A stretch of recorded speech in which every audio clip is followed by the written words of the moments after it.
राजस्थान के सभी सीएचओ को मेरा नमस्कार। मैं मोनू।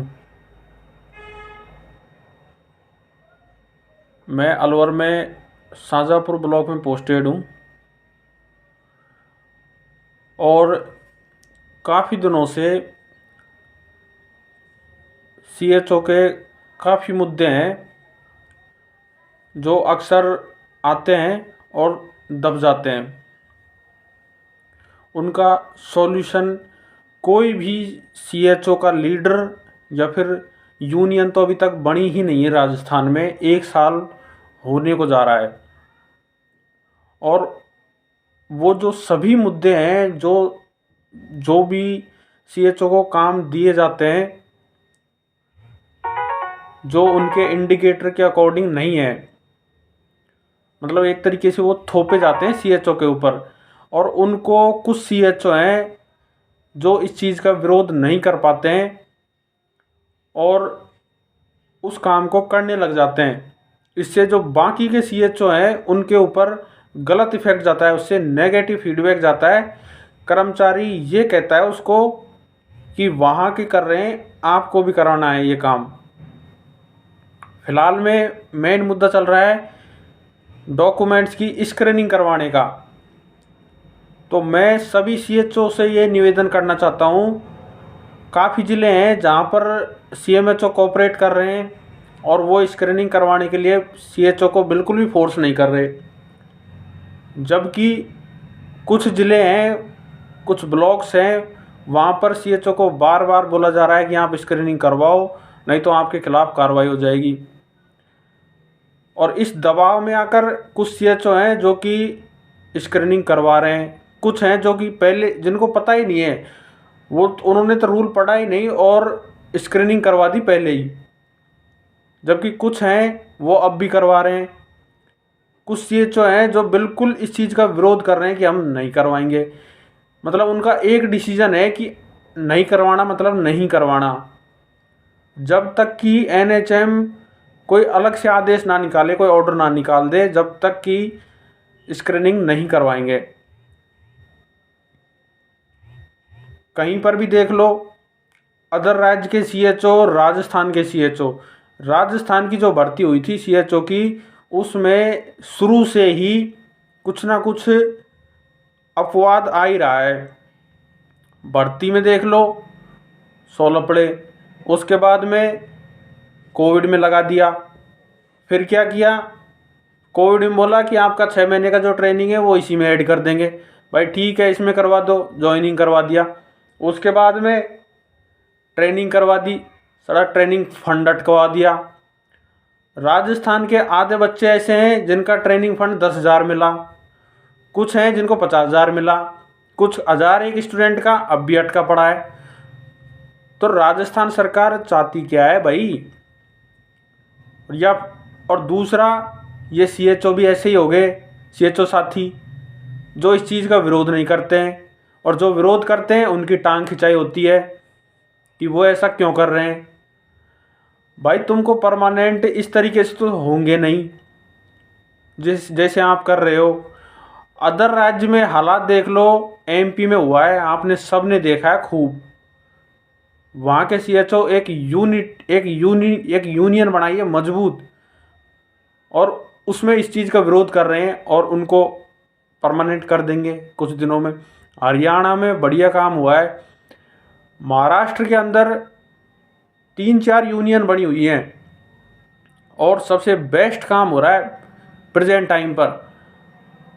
वहाँ पर इंडिकेटर पहले 15 थे, अब 23 कर दिए, और इस चक्कर में वहाँ के सीएचओ स्ट्राइक पर हैं। 16 तारीख को स्ट्राइक हो गई थी, अगली स्ट्राइक 23 को है। और पूरे महाराष्ट्र के सीएचओ अपना काम नहीं करेंगे, चाहे सैलरी कट हो या फिर कुछ और कार्रवाई हो। जबकि ऐसी यूनिटी राजस्थान में कहीं पर भी देखने को नहीं मिल रही है, और आप परमानेंट होने के ख्वाब देख रहे हो। महाराष्ट्र सरकार में सीएचओ की 2-3 मांगे हैं मेन। तो वो चाहते हैं कि हमें ग्रुप बी में डाला जाए, जिनकी पे स्केल स्टार्टिंग से 75,000 है, जबकि राजस्थान में तो ऐसा कुछ है ही नहीं। दूसरा, महाराष्ट्र के सीएचओ इंडिकेटर वही कह रहे हैं भाई 23 कर दिए तो 23,000 इंसेंटिव भी बढ़ाओ इनका, ऐसा नहीं कर रहे हैं। राजस्थान में आपके साथ में भी ऐसा ही होगा भविष्य में जाके, जो ये स्क्रीनिंग करवा रहे हैं ना, कि कुछ नहीं होगा, लेटर में ये लिखा हुआ है कि सैलरी नहीं बढ़े, सैलरी नहीं कम होगी। भाई जब गवर्नमेंट चाहेगी तो आपके ना तो सीएमएचओ रखे पाएंगे, ना बीसीएमओ जवाब देगा आपको, ना एनएचएम जवाब देगा। आपकी सैलरी 2 मिनट में 18,900 हो जाएगी और आप ना तो छोड़ सकते हो नौकरी और ना इस चीज़ का विरोध कर पाओगे। इससे बढ़िया है जो डिसीजन कोई भी सीएचओ ले रहा है, आपकी लीडरशिप करना चाहता है तो उसका साथ दो। अगर किसी ने ये कह दिया कि भाई स्क्रीनिंग नहीं करवानी है, इसका मतलब है नहीं करवानी है। ये नहीं होता है कि अलवर ज़िले में 16 ब्लॉक हैं, 4 ब्लॉक तो स्क्रीनिंग करवा चुके हैं पहले ही, 2 ब्लॉक विरोध करने के बाद में करवा चुके हैं, और कुछ हर ब्लॉक से 2-2, 4-4 स्टूडेंट हैं जो कि स्क्रीनिंग करवाने जा रहे हैं। ऐसा क्यों भाई? और उसके बावजूद भी जो स्क्रीनिंग का फॉर्मेट है उसमें भी गलती कर रहे हैं। ज्वाइनिंग की सैलरी लिख रहे हैं 7,900, जब आपको 7,900 में ज्वाइनिंग हुई है तो आपकी 18,900 क्यों नहीं होगी सैलरी स्क्रीनिंग के बाद में? बताओ आप, 25 थोड़ी रहेगी। तो इस चीज़ को समझो, और गवर्नमेंट कोई भी आदेश निकालती है उसका पुरजोर तरीके से विरोध करो। ऐसे नहीं होता है काम। आप भविष्य में परमानेंट की बात करते हो, हर ब्लॉक में ऐसे नहीं है कि भाई ये ठीक है बना दो लीडर। अरे सारे सीएचओ नेता ही हैं, पर एक लीडर होता है, लीडर पूरे जो जिले के अधिकारी हैं उनको दो टूक में बात करे। ये नहीं होता ठीक है ठीक है। अधिकारी को ये बोल दिया ना कि ये नहीं करवाएंगे, लेटर लेके आ, तो लेटर निकालना पड़ेगा, तब जाके होते हैं काम, तब जाके होंगे परमानेंट। आप वैसे परमानेंट थोड़ी हो जाएंगे। तो मेरा सभी सीएचओ साथियों से यही निवेदन है कि भाइयों, फर्स्ट मुद्दा प्रेजेंट टाइम पे स्क्रीनिंग का चल रहा है। स्क्रीनिंग जहाँ पे हो गई, जिन सीएचओ साथियों ने पहले करवा दिए उनका कोई बात नहीं है, भूलवश ये काम हो गया होगा उनसे। उसके अलावा अब स्क्रीनिंग क्यों करवानी है आपको? आपसे कर्मचारी ये बोलते हैं कि आपकी स्क्रीनिंग तो हो गई है, दोबारा करवाने में क्या समस्या है? भाई हमें तो समस्या है, हम क्यों करवाएंगे दोबारा स्क्रीनिंग?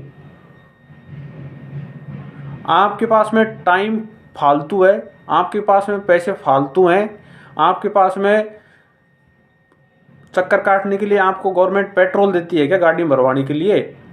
जो आप 400 रुपये की तो फोटोकॉपी करवाओ, 300 रुपये का एफिडेविट बनवाओ, ब्लॉक में जाओ तो उनको जमा करवाओ, 10 चक्कर काटो और तब आप स्क्रीनिंग करवाओगे। और जबकि स्क्रीनिंग आपकी पहले से हो रही है, अब आपकी वजह से अदर सीएचओ इस चीज़ का विरोध नहीं कर पा रहे हैं। भरत बेनीवाल जी की बात करते हैं। भरत बेनीवाल जी ने कहा था कि भाई मैं परमानेंट करवाऊंगा, पर बेनीवाल जी का वो तो अपनी बात पे अडिग रहेंगे, पर उनका साथ देने के लिए स्टूडेंट तो चाहिए, सीएचओ, जो कि उनके पास में है नहीं। सीएचओ तो लग गए, उसके बाद में कोई स्क्रीनिंग करवा रहा है, कोई आयुष्मान कार्ड बनवा रहा है, या तो आप इंडिकेटरों पे काम कर लो, और आप इंडिकेटरों पे काम तो कर नहीं रहे हो। फिर आपको इंसेंटिव की बात आती है तो इंसेंटिव आप काट रहे हैं। आपका 15,000 तो किसी में कहीं पे भी नहीं दिया, 1-2 ब्लॉक को छोड़ के, क्योंकि वो पैसा ही सब कुछ है। पैसे देने के मामले में तो फिर ब्लॉक वाले बोलते हैं कि इंडिकेटर के अकॉर्डिंग पैसे देंगे आपको, और वैसे तुम इनसे 100 काम करवा लो सीएचओ से। हर काम में सीएचओ दिख रहा है इस टाइम पे मेडिकल डिपार्टमेंट को। अगर इस फील्ड की नींव मजबूत करनी है तो सीएचओ अभी से ही इस हर चीज़ का विरोध करना शुरू कर दो और एक साथ संगठित रहो। ये नहीं है 3 CHO करवा रहे हैं, 3 CHO इधर जा रहे हैं, ऐसे कोई भी काम नहीं होगा। भरत बेनीवाल जी, हम आपसे ये कहना चाहते हैं कि अदर स्टेट के जो प्रेसिडेंट हैं वो किस तरीके से काम कर रहे हैं CHO के लिए, राजस्थान में भी एक यूनियन का जल्द से जल्द निर्माण करवाया जाए, जिससे भाई इलेक्शन है राजस्थान में, लास्ट में 8-9 महीने बचे हुए हैं, अगर कुछ हो सकता है तो इस इलेक्शन से पहले पहले हो जाएगा, नहीं तो बाद में तो 2027 का इंतज़ार करना पड़ेगा। और जो अदर स्टेट में CHO के साथ में हो रहा है, वो राजस्थान के CHO के परमानेंट के ख्वाब तो छोड़ दो बिल्कुल भी, अगर विरोध करना शुरू नहीं किया। अदर स्टेट में अगर एक बार किसी यूनियन के लीडर ने ये बोल दिया कि स्ट्राइक, इसका मतलब होता है स्ट्राइक है, ये नहीं है 4 बंदे जा रहे हैं 4 नहीं जा रहे।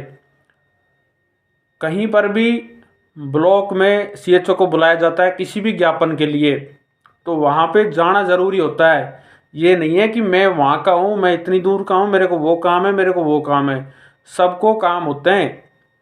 पर अगर ब्लॉक डिस्ट्रिक्ट लेवल पर अगर आप ज्ञापन देने जा रहे हो, अगर आप उस डिस्ट्रिक्ट में 400 CHO हैं, इसका मतलब होता है कि 300 CHO कम से कम जाने चाहिए, 60% वहाँ पर CHO मौजूद होने चाहिए कि हम कुछ ज्ञापन देने के लिए आए हैं। अगर आप 400 में से 40 CHO वहाँ पर जाते हो तो CMHO क्या सोचेगा, इनमें तो कोई यूनिटी नहीं है, इनका क्या काम करें। तो मेरा सभी CHO साथियों से निवेदन है कि बढ़िया से काम करें, और जो भी गवर्नमेंट अनवांटेड लेटर निकालती है आपके खिलाफ, उनका पुरजोर तरीके से विरोध करें। सभी साथियों को धन्यवाद।